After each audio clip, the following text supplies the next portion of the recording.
이상한 알림 나는 평범한 대학생이었다. 어느 날 밤 과제를 마치고 침대에 누워 휴대폰을 확인하다가 이상한 알림을 받기 시작했다. 발신자는 알 수 없는 번호였고 메시지는 단순히 보이지? 였다. 나는 순간 등골이 서늘해졌지만 단순한 장난이라고 생각하고 무시했다. 카페에서 다음 날 나는 친구들과 학교 근처 카페에 갔다. 커피를 마시며 서로의 일상을 이야기하고 있는데 갑자기 내 휴대폰에 또 번호로부터 메시지가 왔다. 너희들 옆 테이블에 있어 라는 내용이었다. 주위를 둘러보았지만 특별히 수상한 사람은 없었다. 나는 친구들에게 이 이야기를 했고 우리는 장난이라며 웃어넘겼다. 그런데 그때 우리 옆 테이블에 앉아있던 사람이 갑자기 자리에서 일어났다. 그의 얼굴은 보이지 않았고 그는 카페를 빠져나갔다. 뒤따르는 그림자. 그날 저녁 집으로 혼자 돌아가고 있었다. 길은 평소처럼 조용했지만 누군가 따라오는 느낌이 들었다. 발걸음을 재촉했으나 뒤따르는 그림자는 계속해서 내 뒤를 쫓았다. 머리를 돌려 확인할 때마다 아무도 없었지만 그 느낌은 사라지지 않았다. 내 방에 도착할 때까지 나는 몇 번이나 뒤를 돌아보며 걸었다. 미디어 플레이어 며칠 후 나는 집에서 혼자 영화를 보고 있었다. 그런데 화면이 갑자기 깜박거리고 영상이 끊기기 시작했다. 화면에는 어젯밤 내 뒤를 따라오던 길이 비치고 있었다. 누군가가 나를 찍고 있는 듯한 영상이었다. 놀라서 바로 컴퓨터를 껐고 그날 밤 잠을 이루지 못했다. 낯선 방문객. 어느 새벽 초인종 소리가 울렸다. 누가 이런 시간에 찾아왔는지 의아했지만 몹시 졸렸기 때문에 무시하고 다시 누웠다.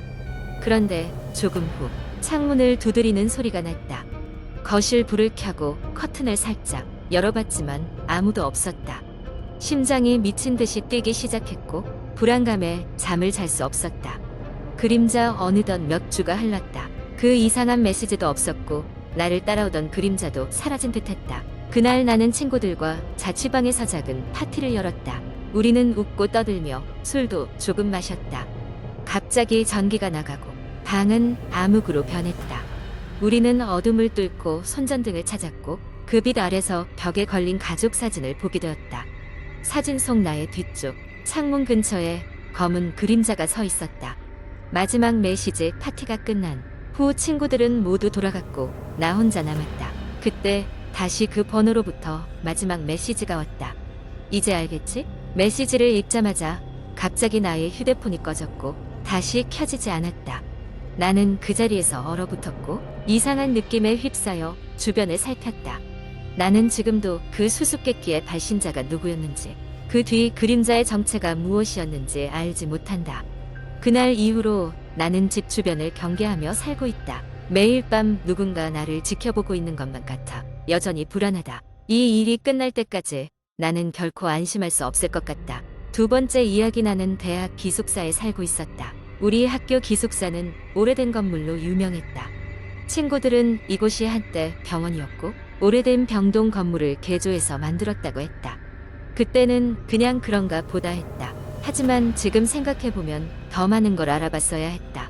행정실의 배정으로 나는 8층의 끝방을 배정받았다. 내 방 옆에는 아무도 살지 않는 빈 방이 하나 있었다. 친구들은 그 방은 오래전부터 비어 있었으며 그 방에 들어가면 이상한 일이 생긴다고 귀신 소문까지 돌았다. 평소 귀신을 믿지 않던 나는 대수롭지 않게 여기고 그냥 넘겼다. 하루는 늦게까지 과제를 하다가 책상에 엎드려 잠이 들었다. 그러다 문득 누군가 내 방을 지켜보는 느낌이 들어 깨어났다. 방 안은 깜깜했고 내 책상 옆 창문 너머로는 불 꺼진 학교의 정원만이 보일 뿐이었다. 다시 자려고 했지만 그때 갑자기 방문에서 툭툭 소리가 났다. 처음에는 바람이 세게 불어서 그런가 했지만 바람이 멈추고도 소리가 계속 들렸다. 호기심에 방문을 열어보았다. 그러나 복도는 어둡고 조용하기만 했다. 그저 중심을 잡지 못한 오래된 나무 문에서 나는 소리겠거니 생각하고 다시 잠들었다. 하지만 그날 밤 꿈에서 이상한 느낌의 병실을 어슬렁거리는 꿈을 꾸었다. 이후로도 며칠 동안 종종 녹슨 침대와 하얀 병원 가운을 입은 사람들이 떠오르는 꿈을 꿨다. 꿈속에서도 그들은 항상 등을 돌린 채로 의료 장비를 만지작거리고 있었다. 하룻밤은 친구들과 술을 마시고 기분 좋게 귀가하던 중이었다. 기숙사 복도를 지나쳐 가는데 빈 방의 문이 약간 열려 있는 것이 보였다. 어두운 방 안에서 무엇인가 움직이는 것이 보였고 나는 그만 몸이 굳고 말았다. 어둠 속에서 어떤 형체가 서서히 나오며 나를 응시하고 있었다. 그것은 비현실적으로 하얀 얼굴과 움푹 들어간 눈, 입을 가진 여자의 형체였다. 나는 소리를 지르고 싶었지만 목소리가 나오지 않았다. 다급하게 뛰어 방으로 돌아와 문을 쾅 닫아버렸다. 숨을 고르고 정신을 차리려고 했지만 한참이 지나도 마음이 가라앉지 않았다. 그날 이후로 그 빈 방과 마주치는 것을 피하려고 애썼다. 하지만 그 경험은 나에게 깊은 인상을 남겼고 나는 그 이후로 이상한 소리에 특히 더 민감해졌다. 시간이 지나면서 그 방에 대한 존재감은 희미해졌다. 나 역시 졸업을 앞두고 바쁘게 생활하면서 별다른 이상은 느끼지 못했다. 하지만 기숙사를 떠나기 며칠 전 이사를 정리하던 중 그동안 쌓아두었던 책들을 정리하다가 바닥에 떨어뜨렸다. 책들이 떨어지며 그 안에서 삐걱거리는 소리가 들렸고 순간 몸서리가 쳐졌다. 그 소리는 내가 잊고 있던 문에서 나던 소리와 흡사했기 때문이다. 나는 지금도 가끔 그 소리를 떠올리며 잠자리에 들곤 한다. 때때로 귀가 밝아질수록 깊은 밤에 들리는 사소한 소음조차도 허락 없이 나를 과거로 돌려보내곤 한다. 기숙사 시절을 떠올리면 등골이 오싹해질 때가 아직도 있다. 내가 경험한 일이 단지 과로와 스트레스로 인한 환각이었길 바랄 뿐이다. 세 번째 이야기. 어느 날 밤 나는 대학교 도서관에서 공부를 마치고 늦게까지 남아 있었다. 시험 기간이었기 때문에 몇 시간 동안 깊이 파묻혀 있었다가 문득 시계를 보니 자정이 가까워지고 있었다. 도서관은 이미 인적이 드물어졌고 조용한 분위기 속에서 나만의 공간에 빠져 있었다. 다행히 오늘따라 특별히 몰두할 수 있어서 그런지 예상보다 많은 공부를 끝냈다고 생각하며 만족스러운 마음으로 짐을 챙겨 나가려던 참이었다.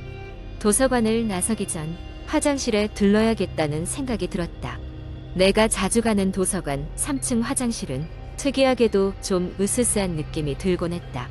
사람들은 거기서 이상한 소리를 들었다는 소문을 종종 하곤 했지만 나는 그런 이야기를 믿지 않았다. 단지 오래되어 낡고 바람 소리가 새어 들어오다 보니 그런 게 아닐까 생각했다. 화장실에 들어갔을 때는 역시 아무도 없었다. 불빛이 깜빡거리는 것이 불편했지만 잠시만 참으면 됐기에 별다른 생각 없이 보리를 봤다. 세면대에 손을 씻으러 갔을 때 갑자기 저 끝에 위치한 칸에서 문이 쾅 닫히는 소리가 들렸다. 아무도 없는 줄 알았던 화장실에 누가 있는지 궁금해졌지만 동시에 깊은 밤의 고요 속에서 그 소리는 조금 소름이 돋게 했다. 굳이 확인하고 싶진 않았기에 빠르게 손을 씻고 나가려는 찰나 거울을 통해 누군가가 막 칸을 열고 나오는 모습을 보고 순간적으로 몸이 얼어붙었다. 그 인물은 아무 특징 없는 검정색 후드를 착용하고 있었기에 얼굴은 보이지 않았지만 분명 나와 눈이 마주친 것 같은 기분이 들었다. 심장이 두근거리며 급히 화장실을 빠져나와 도서관을 나섰다. 밖으로 나오니 싸늘한 밤바람이 온몸을 감쌌고 나는 빨리 기숙사로 돌아가고 싶은 마음뿐이었다. 복도를 지나 엘리베이터를 탔을 때 등 뒤로 누군가가 따라오는 느낌이 들었다. 엘리베이터 문이 다 닫히기 전에 재빨리 닫기 버튼을 눌렀다. 문이 닫히고 나서도 불안함이 가시지 않아 탔던 층의 버튼 외에도 아무 버튼이나 마구 눌러댔다. 기숙사의 내 방에 들어서서는 안도의 한숨을 내쉬었지만 여전히 마음 한구석에는 불편한 감정이 남아있었다. 누구든 나를 따라온 것은 아닐까 하는 생각이 머리를 맴돌았다. 침대에 누워 막 잠이 오려고 할 때쯤 휴대폰에 알림 소리가 울렸다. 화면을 확인하니 모르는 번호로 메시지가 와 있었다. 오늘 밤 도서관에서 만난 거 즐거웠어. 놀라서 다시 확인해 보았지만 분명 모르는 번호였다. 누군가의 장난인가 했지만 그 시간에 장난이라기엔 기분이 나빴다. 많이 불안했기에 잠이 오지 않았다. 겨우 아침이 되고 나서 친구에게 이 모든 일을 털어놓았다. 친구는 내가 너무 피곤해서 헛것을 본 것이라며 나를 진정시키려 했지만 메시지까지 보며 장난인 척 하는데도 그 속에 담긴 불안함을 떨칠 수 없었다. 며칠 후 나는 그 일이 일어난 화장실에서 또 한 번 의심스러운 일이 있었다는 학교 게시판에 글을 보게 되었다.